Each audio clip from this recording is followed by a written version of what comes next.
হরে কৃষ্ণ। সকলকে জানাই প্রণাম। আশা করি সকলে ভালো আছেন, আনন্দে আছেন, কুশল মঙ্গল আছেন। তো আজকে একটি বিষয় নিয়ে আলোচনা করব। আমরা কেউ চাই না যে আমাদের প্রতি লোক করুক, কিন্তু অনেক সময় আমরা আবার করে ফেলি অন্যের ক্ষেত্রে। সেটি হচ্ছে ঈর্ষা। আমরা চাই না যে কেউ আমাদেরকে ঈর্ষা করুক, হিংসা করুক, আবার আমরা অনেককে করে ফেলি।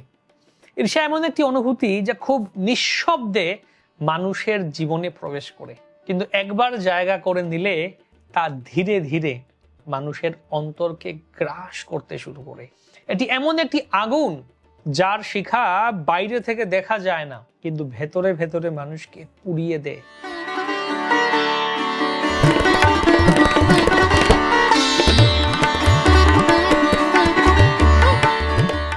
একজন ব্যক্তি বাইরে থেকে হাসতে পারে, সবার সঙ্গে মিশতে পারে, স্বাভাবিক জীবনযাপন করতে পারে, কিন্তু তার হৃদয়ের গভীর যে ব্যাপার আছে, গভীরতা যদি আমরা দেখি, সেখানে যদি ঈর্ষা বাসা বাঁধে, তাহলে সে কখনো প্রকৃত শান্তি অনুভব করতে পারে না। আমরা প্রায় ভাবি ঈর্ষা মানে বড় কোনো অনুভূতি, যেমন কারো বড় সাফল্য দেখে কষ্ট পাওয়া, কিন্তু বাস্তবে ঈর্ষা অনেক সূক্ষ্মভাবে কাজ করে। কখনো কারো প্রশংসা শুনে অস্বস্তি হয়, কখনো কারো উন্নতি দেখে মনে প্রশ্ন জাগে, ও পারলো, আমি পারলাম না কেন? কখনো আবার কারো সুখ দেখেও আমাদের ভিতরে এক ধরনের অশান্তি জন্মায়।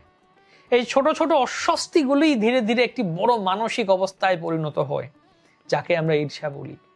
ঈর্ষার সবচেয়ে বিপজ্জনক দিক হলো এটি আমাদের মনোযোগকে আমাদের নিজের জীবন থেকে সরিয়ে অন্যের জীবনের দিকে নিয়ে যায়।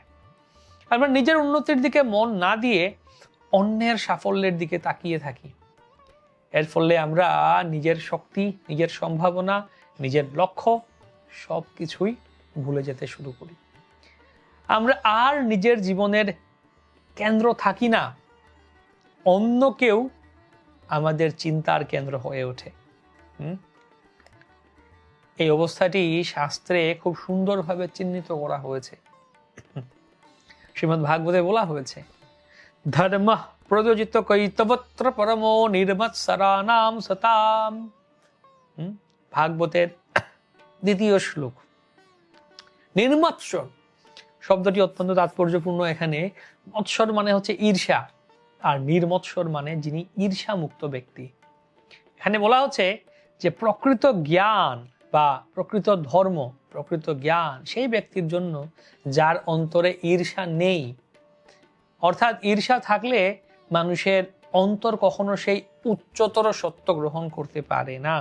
একটু ভেবে দেখলে আমরা বুঝতে পারি, ঈর্ষা থাকলে মানুষের মন কখনো স্থির থাকে না। অন্যের সঙ্গে তুলনা করতে করতে সে সবসময় অস্থির হয়ে থাকে। তার নিজের যা আছে তাও সে উপভোগ করতে পারে না, কারণ তার চোখ সবসময় অন্যের দিকে থাকে। এই অবস্থায় মানুষ কখনো সন্তুষ্ট হতে পারে না। ঈর্ষার মূল কারণ হলো তুলনা। আমরা নিজেদের অন্যদের সঙ্গে তুলনা করি, তার কাছে কি আছে, আমার কাছে কি নেই। এই তুলনা থেকেই অসন্তোষ জন্মায়, আর এই অসন্তোষ থেকে ঈর্ষা। কিন্তু আমরা ভুলে যাই প্রত্যেক মানুষের জীবন আলাদা, প্রত্যেকের পথ আলাদা, প্রত্যেকের জন্য আলাদা আলাদা পরিকল্পনা আছে। কেউ দ্রুত এগোয়, কেউ ধীরে এগোয়, কেউ এক ক্ষেত্রে ভালো, কেউ অন্য ক্ষেত্রে ভালো। এই বৈচিত্র্যই স্বাভাবিক, কিন্তু আমরা যখন এই বৈচিত্র্যকে অস্বীকার করে সবাইকে একই মাপে বিচার করতে চাই, তখনই সমস্যা শুরু হয়। ঈর্ষা শুধু আমাদের মনে কষ্ট দেয় না, এটি আমাদের চরিত্রকেও ধীরে ধীরে পরিবর্তন করে। একজন ঈর্ষাপরায়ণ ব্যক্তি অন্যের সাফল্যে খুশি হতে পারে না, বরং সে অন্যের ত্রুটি খুঁজতে শুরু করে, সমালোচনা করতে শুরু করে। সে তা কখনো কখনো অন্যকে নিচে নামানোর চেষ্টা করে। এইভাবে ঈর্ষা একটি নেতিবাচক মানসিকতাকে জন্ম দেয়, যা মানুষকে ভেতর থেকে দুর্বল করে দেয়।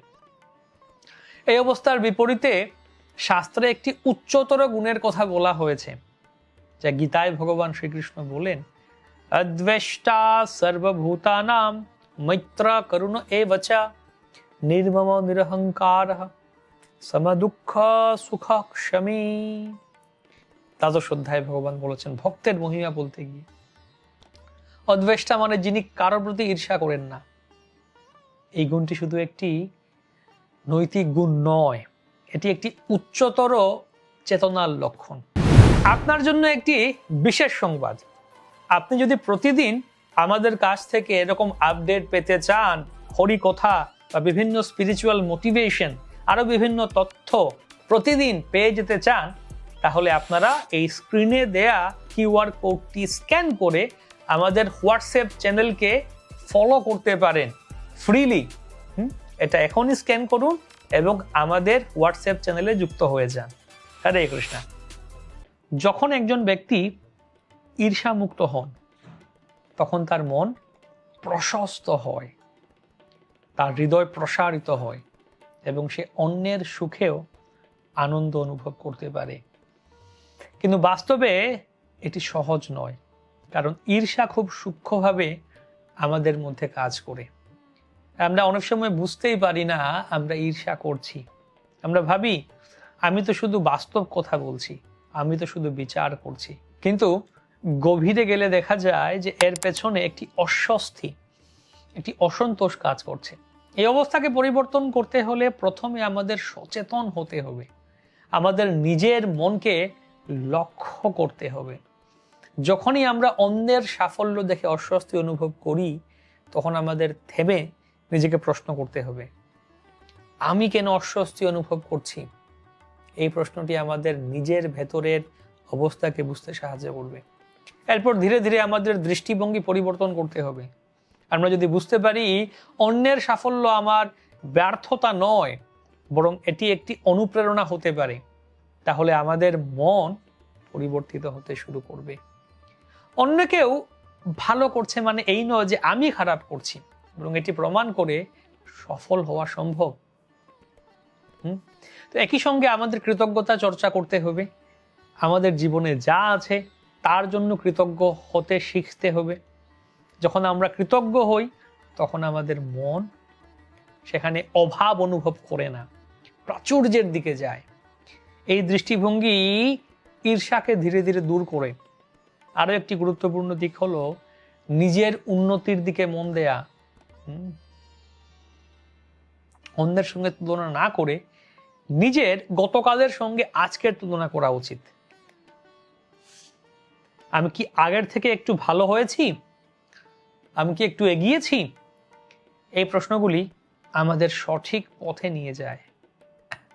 আধ্যাত্মিক দৃষ্টিভঙ্গি থেকে দেখলে ঈর্ষা আরো গভীরভাবে বোঝা যায় যখন আমরা বুঝতে পারি প্রত্যেকেই ঈশ্বরের অংশ, ভগবানের অংশ, প্রত্যেকের জন্য আলাদা আলাদা পরিকল্পনা আছে।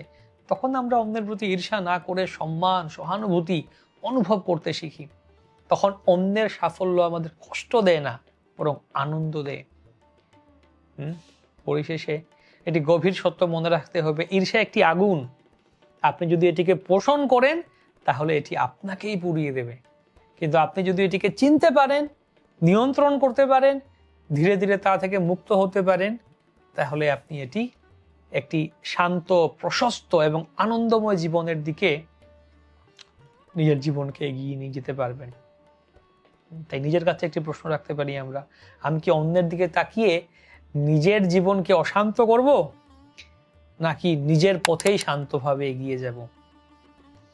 একটি প্রবাদ বলা হয় যে নিজের নাক কেটে অন্যের যাত্রা ভঙ্গ করা।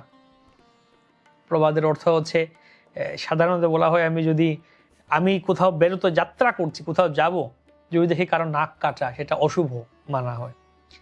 তো প্রতিবেশীর মধ্যে ঝগড়া, পাশের বাড়ির লোক, তার প্রতি সে কোথাও যাচ্ছে আর তার প্রতি আমার একটা ঈর্ষা ভাব আছে, তো আমি চাইছি যে না, সে তার যাত্রায় বিঘ্ন ঘটুক, সে না যাক, যাত্রা বন্ধ হয়ে যাক। তো আমি নিজের নাক কেটে তার সামনে গিয়ে দাঁড়িয়ে রইলাম। সে যখন বা গেটের সামনে দাঁড়িয়ে, রাস্তায় দাঁড়িয়ে রইলাম, সে বাড়ি থেকে বেরিয়ে আমাকে দেখলো নাক কাটা, বললো হায় হায় আমার যাত্রাটা অশুভ হয়ে গেল, অর্থাৎ তাকে আমি দুর্বল করে দিলাম। তো এরকম নিজের নাক কেটে অন্যের যাত্রা ভঙ্গ করা ঈর্ষা ভাব ত্যাগ করি আমরা, সরলতা রাখি, হৃদয়ে কৃতজ্ঞতা রাখি এবং সবাইকে আমরা বুঝতে শিখি সবার যার যার বিশেষ বৈশিষ্ট্য রয়েছে। হরে কৃষ্ণ।